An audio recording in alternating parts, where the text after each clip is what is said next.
In Japan, there are 7 high school students whose talents are so unique that people often think of them as children of the gods. After seeing these youngsters do so much with their talents, people gave them the name high school prodigies. Ohashi Ringo, the first and youngest of all the 7 prodigies, is a world-renowned inventor and innovator. The second youngest, Ichigo Aoi, is an excellent swordsman who can dodge bullets and strike with acute preciseness. Next up is the best surgeon the world has ever produced, Kanzaki Keen. The fourth person is a money magnate, a dude who has a foot in about 30% of the entire world's monetary trades, Sonata Masato. The illusionist and talented magician, Prince Akatsuki, is the 5th most talented prodigy. Sarutobi Shinobu is a world top journalist. Finally, Mikogami Tsukasa takes up the title of the 7th space of the world's best and youngest politician after he was elected to be Prime Minister of Japan following a vote from the heads. One day, fate brought all 7 prodigies together in a plane as they all traveled to Japan. Unfortunately, one of the plane's engines malfunctions and it crash lands in another world. Efforts to find the debris and remains of the 7 prodigies in the real world have been futile, as the rescue team found no traces of the crash. Several days passed by with no news about the plane or the 7 prodigies. A few days after the crash, Tsukasa wakes up in a local inn sleeping beside the other 6 prodigies. The last thing he remembers were moments before the plane crashed. He finds a weird girl with animal-like ears and a tail attending to him and asks her about the others. She tells him they're doing just fine. The girl introduces herself as Lerul and tries to give Tsukasa some goat meat stew. Tsukasa has trouble eating, so she decides to chew the food and put it in his mouth by kissing him. Tsukasa appreciates her kindness and lips and asks her to do more of such. Lerul keeps doing the same thing until the innkeeper, Winona, interrupts them and introduces herself. Tsukasa notices her tail and ears and asks her if they're real. At that moment, Tsukasa was still confused about the world they're in. He asks Lerul and Winona about their weird anatomy, and they tell him they're Buma. Just then, it clicks in Tsukasa's head that the crash had brought them to another world. He tells the ladies they may be in another world and asks them to take him to the crash site. On getting there, he finds how bad the state of the plane is. They should never have survived the crash at all. While he thinks about the odds of something like this happening, a dragon flies by and confirms his suspicions. They're definitely in another world. 1 month later, with all the prodigies now up and running, the village hosts a party in their honor. The 7 prodigies are more than happy to be celebrated by the village, all except Keen, who's still having trouble accepting their new reality. Tsukasa proposes to the prodigies that they research the possibility of them having magic in this new world they're in. The others nod in agreement. Up next, the prodigies introduce the greatest condiment, mayonnaise, to the new world. Everyone gets a taste of the mayonnaise and enjoys it greatly. Winona tells them a story about 7 heroes who came and saved their world from tyrants several years ago, but her son, Elch, steps in and writes off her story. As it turns out, her son isn't so fond of the prodigies. After the party, Tsukasa arranges a meeting and announces their 3 missions in this new world they're in. First, they need to gather information from the new world. Next, they have to find a way back to the real world. And thirdly, they need to pay the village back for their kindness. The others concur to this plan and get on with it. The next day, Ringo repairs everyone's phone and recovers the mini nuclear reactor she made back in the real world. This would be a good power source for her new research. She also finds some bauxite ore and mines it for aluminum. Later that day, some soldiers harass Winona and the villagers. Tsukasa steps in and defends her from the perverts. The soldiers draw out their swords to fight the prodigies. However, they're brought down in a matter of minutes. The soldiers run away with their tail in between their legs and promise to report to the king. On their way back, however, Akatsuki stops them and makes sure they never tell the king about any of the events that happened in the village.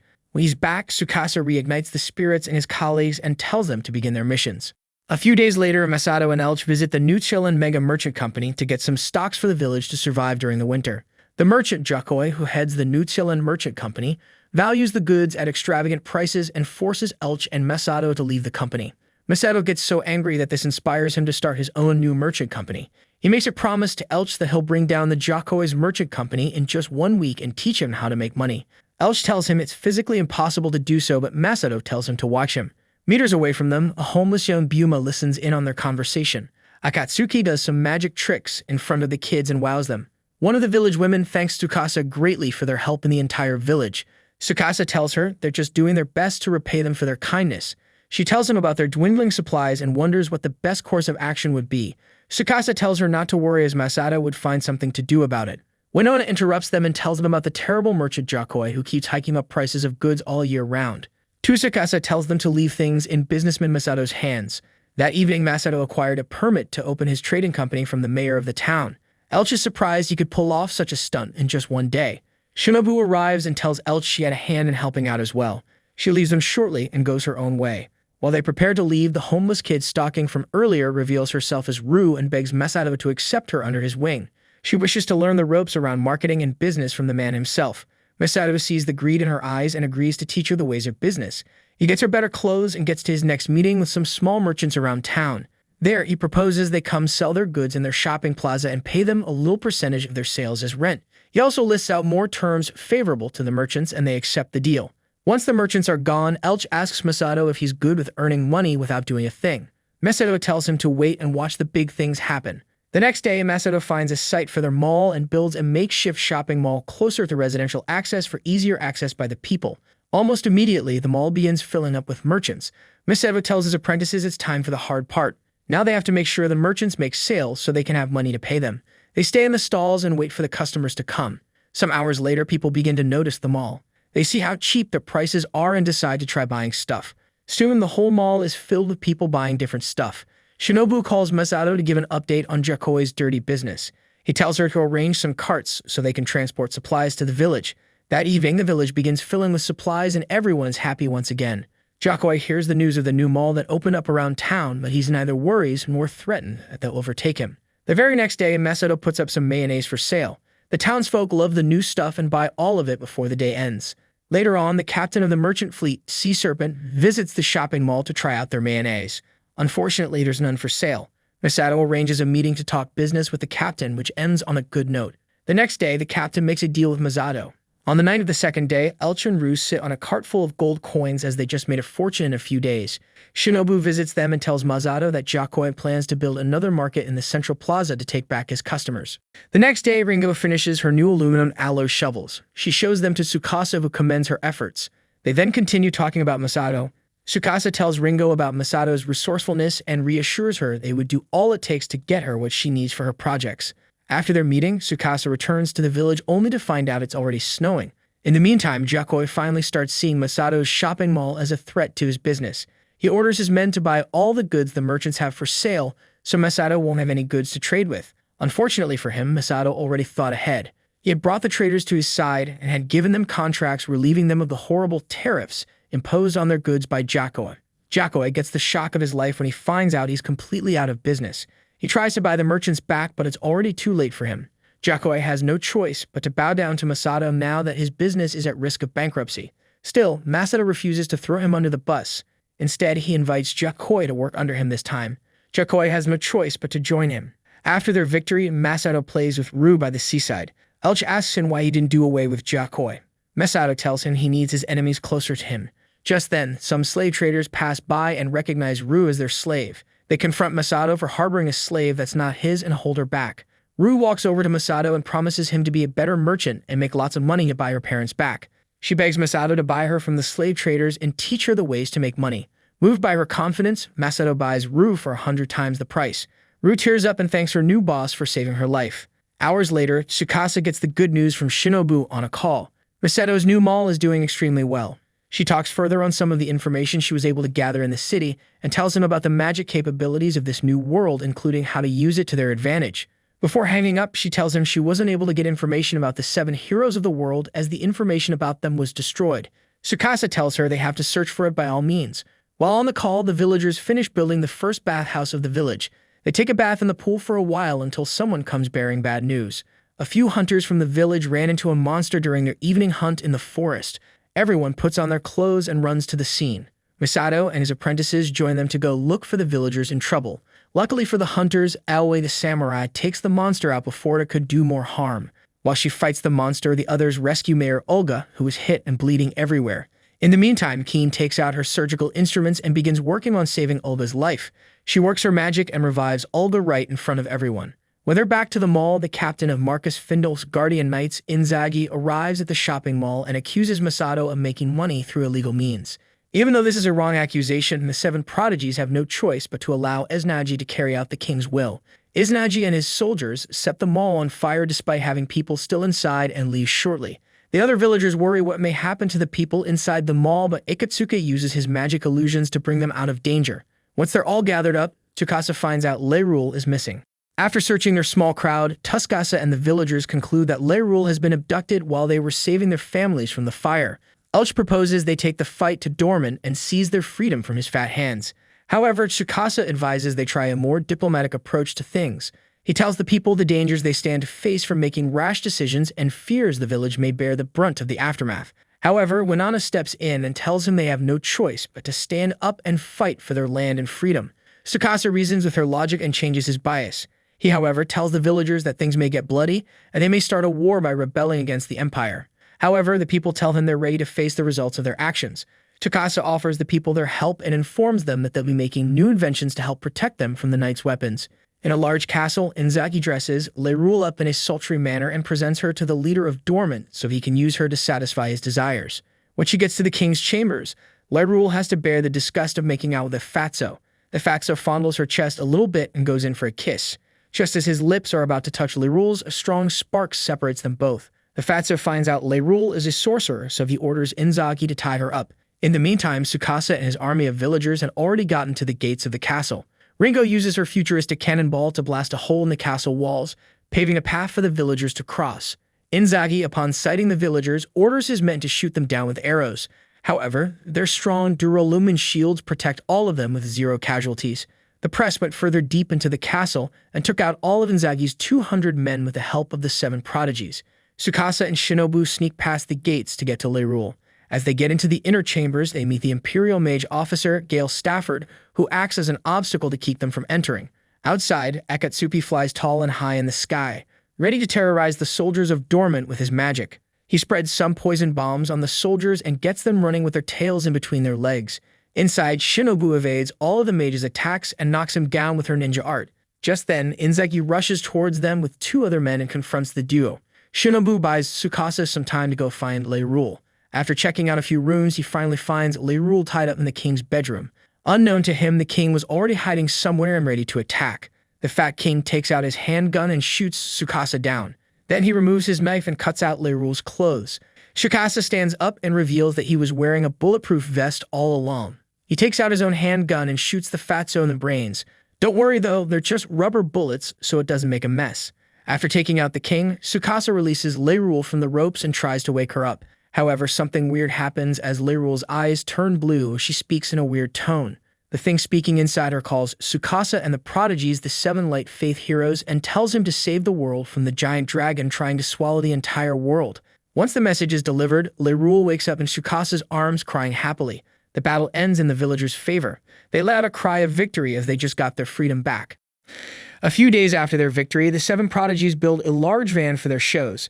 In the opening scene, they unveil their van in front of a large audience and host a magic show in it. The 7 Prodigies present Akatsuki as a god sent from the heavens to protect their land. Following Akatsuki's magic performance, they present several bowls of mayonnaise and give them out to the people for free. Everyone rushes to grab a bowl of the delicious condiment. After giving out the mayonnaise, Akatsuki continues his magic show and woos his audience. Tsukasa and Masato talk about the new alliance they just formed. They name themselves the 7 Light Faith. Meanwhile, Elch and Shinobu make their way through the thick snow to get to Buchwald Kingdom to find out all they can about the place.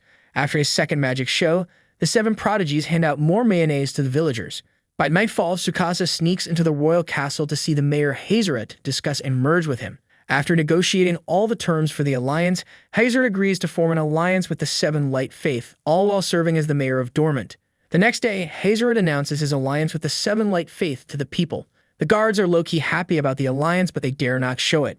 That night, all 7 Prodigies assemble for a meeting to talk about the new state of affairs. Tsukasa tells them to get back to the village while he oversees things here in Dormant. Keen, the doctor, makes a special request for some capital and manpower to build an antibiotic factory for the people. Tsukasa nods in agreement and urges tasks to the other Prodigies. Masato asks Tsukasa about choosing a new leader for their new alliance. Tsukasa tells him he has someone in mind. After the meeting, Tsukasa gets to the pub around town to meet with the current captain of the Silver Knights, Zes Bernard. Tsukasa asks the captain to become the new leader of his alliance, but Bernard tells him he's quit being a knight starting from that day. When asked why, he says he fears getting caught in the crossfire when the Empire finally decides to attack the 7 Light Faith. Tsukasa gets back home and gets more inspired to talk to Bernard again. The next day, Tsukasa visits Bernard in his house. This time, he finds him playing with his daughter. He uses his daughter to conjure up a speech to change Bernard's mind. After delivering a long speech to Bernard, he finally agrees to be the head of the knights. That evening, Tsukasa finds some nobles opposing the alliance. He ignores them and keeps on walking. Elsewhere, Shinobu dresses as an escort and gets information about Butchword from the knights in the pub. She finds out about Duke Gustave, the Lord of Gustave, who is a perfectionist and the Emperor's war general. Shinobu gets home and informs Elch about the Duke. Now they have to get to Gustave and find more information about the Duke. In the final scene, Gustave beheads one of his knights for his failure to capture one of the 7 Light Faith members. Then he pledges and promises to find the rebels himself and put an end to them. A few days later, after forming alliances with major leaders of the kingdom, Tsukasa begins implementing reforms and rules to fit the new change in leadership. One night after work, his subordinate asks Tsukasa why he's always busy and never sleeps. Tsukasa laughs and reassures his man that he sleeps just fine. The following morning in the village, Ulda makes a full recovery and gets bandaged up. He thanks Keen for her help in reviving him and laughs with his daughter Winona again. Just then, Rue arrives all dehydrated and tired. Winona gives her some water to drink and asks her why she's going on a hunger strike. She tells them she's currently learning the multiplication tables that her boss asked her to learn. The adults play around with her and make her laugh for a little while. Elsewhere, Tsukasa and Masato oversee the production of machine tools and artilleries led by Ringo for their new alliance. Tsukasa tells Ringo he plans on building an aerial defense system so they can engage the Empire fighters in some aerial defense. Masato reminds him about the Emperor's infamous magic spell, the Heaven's Flames, which he used to take out countries and nations in the past. Tsukasa gets in his thoughts and wonders what they could do to counter that. Just then, Lerule arrives to deliver some food to the boys for their hard work. After giving them the food, she asks Tsukasa out for lunch. However, Tsukasa refuses to go out with her and heads off to his meeting. Lerule bursts into tears as she thinks Tsukasa doesn't like her. After he's gone, Masato tells her that Tsukasa has been avoiding her because he feels guilty for wanting to abandon her initially. That night, Tsukasa ends work for the day and dismisses his subordinate to get some rest. Now that he's alone in the room, his vision blurs as he gets super tired. Lerule shows up and knocks on his door. Tsukasa tries to push her away, but Lerule sees herself in.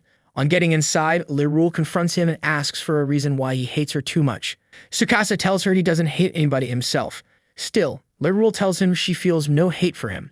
Tsukasa then decides to tell her the story of his life. He tells her he worked with the people who brought his father to his death after finding out, as a youngster, that his dad was very corrupt. Till that very day, his mother hates his guts and would do anything to bring her husband back to life. Tsukasa condemns himself for acting in such a way and tells Lerule that's the kind of man he is. Lerule cries softly out of sadness for Tsukasa's life. Tsukasa tells her he still doesn't regret ever doing such a thing as he strives to be a corrupt-free politician.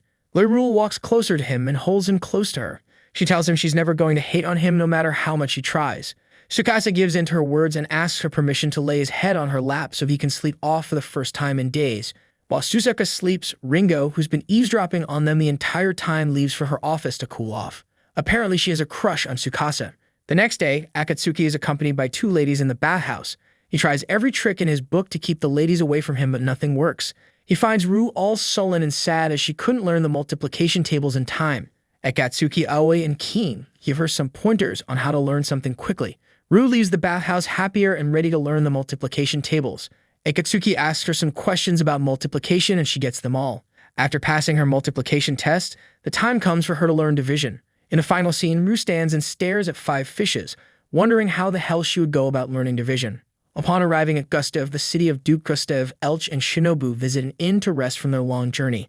The people of the town offer them various fattening foods for them to feast on. Shinobu and Elch make sure to eat and drink while they still can. The commoner waits till both travelers are drunk before showing their rooms to rest and sober up. The innkeeper's daughter, Melinda, silently warns Elch to leave the village while they still can. Her mom drags her downstairs with her and leaves Elch with Shinobu in the room. When they're gone, Shinobu puts off the act and sobers up immediately. She then walks over at Elch and kisses him so he becomes sober. When they're back to normal, she tells Elch that something's suspicious. The people kept encouraging them to eat without even touching the food themselves. She gets up and takes Elch to the inn's basement. There, they find mutilated bodies of former travelers all skewered up and hung in the air. This could only mean the commoners were cannibals. The emergency alarm sounds just then and the commoners step outside to get inspected by Silver Knight, Jean du Leblanc. Everyone assembles and greets the Imperial Knights. Jean checks everyone and ensures that they're all spotless and clean. Then she dismisses them. Just before Melinda and her mom are gone, Jean spots some dirt on Melinda's dress. She calls her back and orders her soldiers to flog her as punishment for being dirty. Elch and Shinobu, who were watching from their room, decide to help the little girl out. Shinobu tells Elch to call home and tell them she's been captured. She then steps out and offers herself to be captured on the condition that the guards stop punishing Melinda for being a child. Shinobu's captured, stripped, and imprisoned in the dungeons. That evening, Jean visits her and orders the guards on duty to leave immediately. In the meantime, Melinda's mother thanks Elch for helping her daughter out. Elch sees through the BS and asks her about the horrible things he saw in the basement. Melinda's mom bursts into tears and tells them they had no choice but to do that to survive. Ever since Gustave had become their leader and enforced his always clean rule, the people of Gustave have had to stop plowing the fields and growing their own food in fear of getting dirty. Their food supply dwindled over time and they were forced to eat people. Elch feels sorry for her and decides to help her. Jean surprisingly releases Shinobu from her chains and asks for her help in defeating Gustave. Apparently, she hid the man's OCD guts and wanted him gone. Shinobu decides to help her out. In the king's castle, Duke Gustave is seen admiring a new golden statue of the emperor his people just built. He tells his subordinate to begin constructing 3 more statues to honor their emperor. The man warns him that procuring more gold may cause the town to go into further despair. However, Duke doesn't care at all. He asks him about their attack on Findolf, but the subordinate tells him they plan on attacking them after the winter. The Duke gets very angry at their sluggish means of attack and gets to his basement. There he takes out his spear of fire, Lage Soleil, and prepares to launch it at Findolf. Lirul, while working, suddenly stops and hears voices in her head warning her about a dangerous force coming at the 7 Light Faith heroes. Gustave launches the spear at rapid speeds towards the village. Almost immediately, Ringo's systems pick up the UFO coming towards them. Her calculations predict the point of impact to be Findolf. She immediately deploys anti-air missiles, but they don't work at all. Tsukasa tells Ringo to keep firing the missiles, hoping they'll deflect the spear towards the ocean. Ringo tries this, but the spear dodges all the missiles. Eventually, it lands in the village and begins its destruction. Almost immediately after landing in the village, the fiery spear manifests itself into a burning knight and begins his attack on the village. Tsukasa tells his subordinates to remain calm while he dishes out tasks for them to carry out if they want the village to be saved. Almost immediately, the officials begin procuring all the necessary things needed to put out the fire. Meanwhile, Bernard finds some nobles trapped in the burning street and rescues them. The nobles ask him why he saved them. Bernard tells them he's only fighting for a future where everyone is equal. The attack on the village continues as 5 out of the 7 prodigies arrive on the scene. While they think of how to stop the fires, Lage Soleil releases trapped spirits and spreads them into the village. These spirits manifest and take the form of humanoid burning zombies. Then they begin touching and burning everybody. Tsukasa evacuates all those left unharmed from the fire and takes them to a ruin just outside the city. There, Lyrule rushes towards them and tells them about a way to destroy Lage Soleil. If they could destroy the spear's lance, the curse on the spirits would be dispelled and all the trapped spirits would be freed once again. Lyrule freaks out as she herself doesn't understand how she got to know such stuff. Tsukasa thanks her and explains his new plan to Ringo. Since the spirits bound the spear are now scattered around the city, they stand a better chance of destroying the spear now. This only leaves one thing: with so much fire burning around the spear, any missiles targeting system is sure to fail and get thrown off track. If only they could get a system that could get the missile close enough to hit the lance.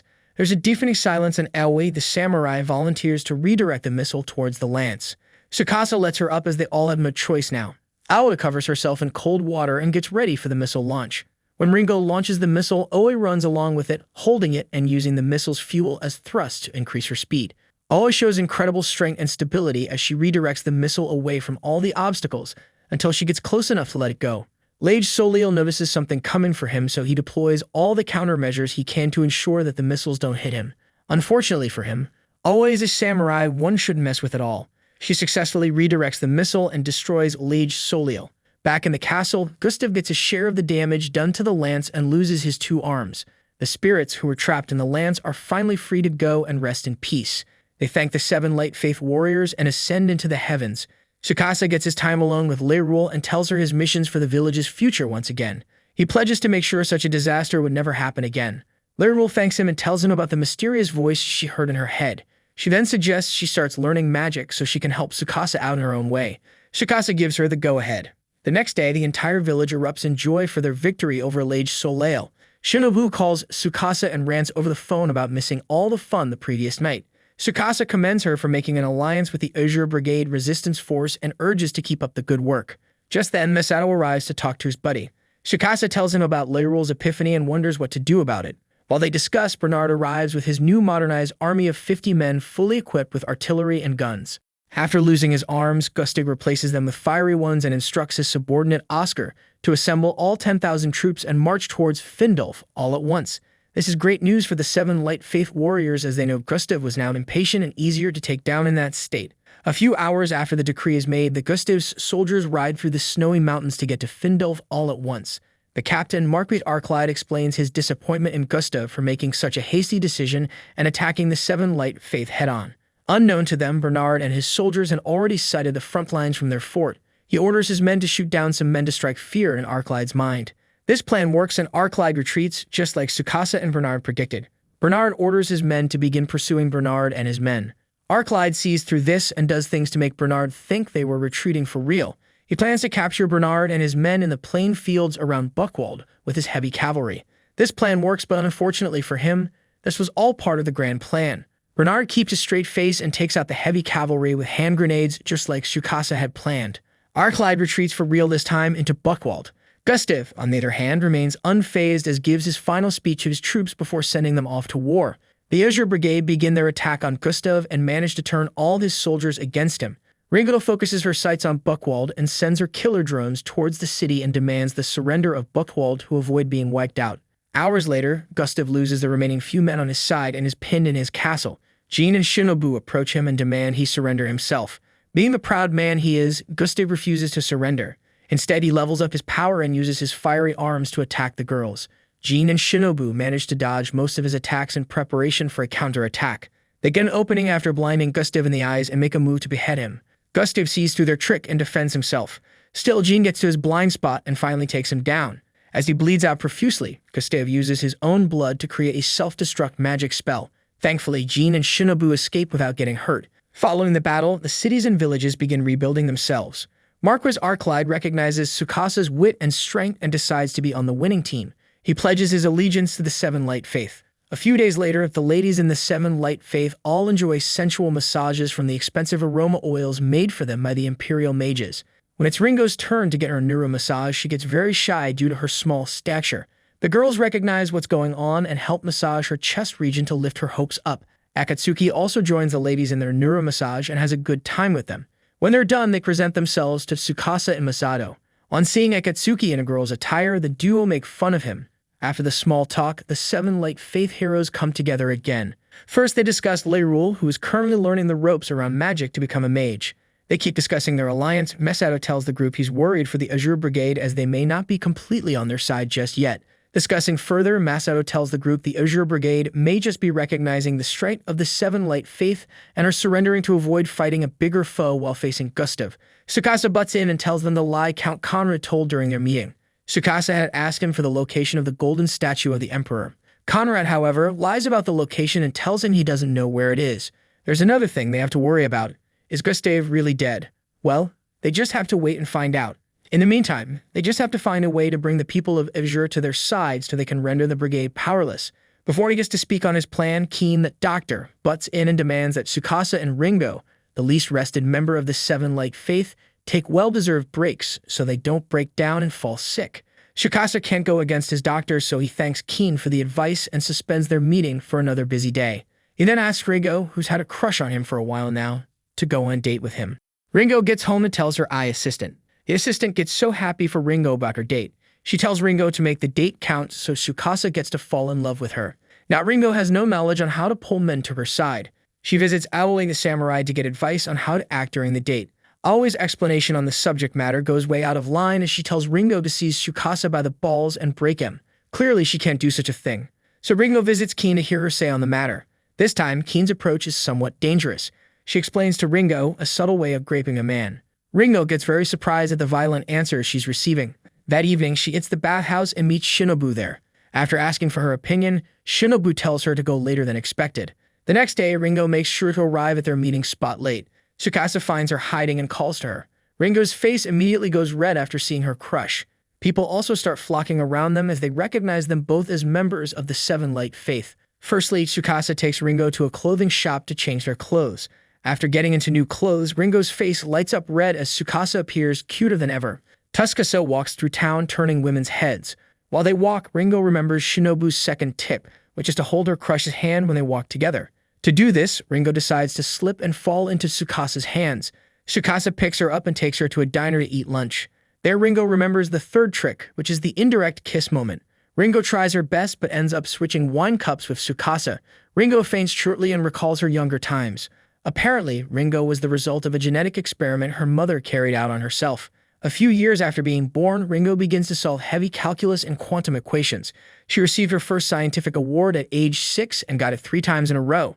This made her mom jealous of her success and abandoned her later on. Ringo goes on to live her life like an orphan until she meets this strange boy from school. Tsukasa from that time would get spoiled electronics and give it to Ringo for repair. This went on and on until Ringo had to refuse fixing things for him. One day after school, Ringo finds Tsukasa at an electronics shop telling the owner he won't be able to fix his things anymore. She spectates the owner and Tsukasa talks about how talented she was. Just then, Ringo wakes up on Tsukasa's laps on a bench facing the ocean. She laughs and gets thankful she was able to get this close to the love of her life and be with him, even if the feelings seem one-sided. Ringo takes his selfie with Tsukasa and gets to smile again with the love of her life. She gets up and thanks Tsukasa for the date. Tsukasa accepts her thanks and makes a huge request from her to build something great. That night, Ringo gets back home and begins work on the project immediately. While Ringo works on the project, Tsukasa phones Shinobu to ask about the state of things at the Azure Brigade. Shinobu tells him that Conrad just left to see the Emperor to pledge his allegiance to the Empire. Tsukasa tells her to be very careful of the brigade members as one wouldn't know what they all had planned in store for the Seven Light Faith. The following day, the villagers fall victim to the deadly infection miasma. Now Keen's antibiotics should heal them up just nicely. However, she's run out of stock and wouldn't be able to produce more antibiotics to treat the villagers until the next batch is completed. Sorrentius, head of the medical guild in Gustave's nation, arrives with his minions and tries to sell opium, his dangerous new drug, as medicine to treat the miasma. He bashes the Seven Light Faith for failing to treat their own villagers and advises them to buy the drug he's marketing instead. Thankfully, Keen arrives just in time to stop them from selling such a drug to the villagers. She tells Sorrentius to give her a few days to come up with an entirely new drug to treat this plague.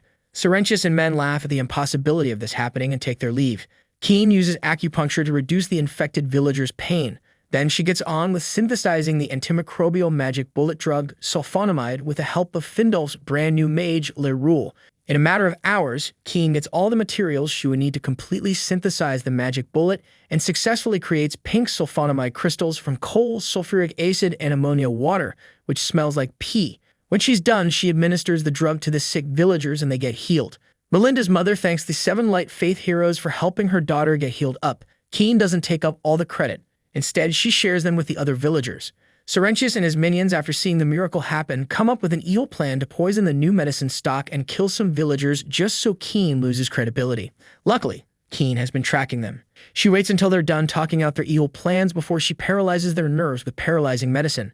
Then she threatens the life out of Sorrentius and makes him promise never to do such a thing ever again. The next day, Sorrentius switches sides and promises to help Keen out with all her research.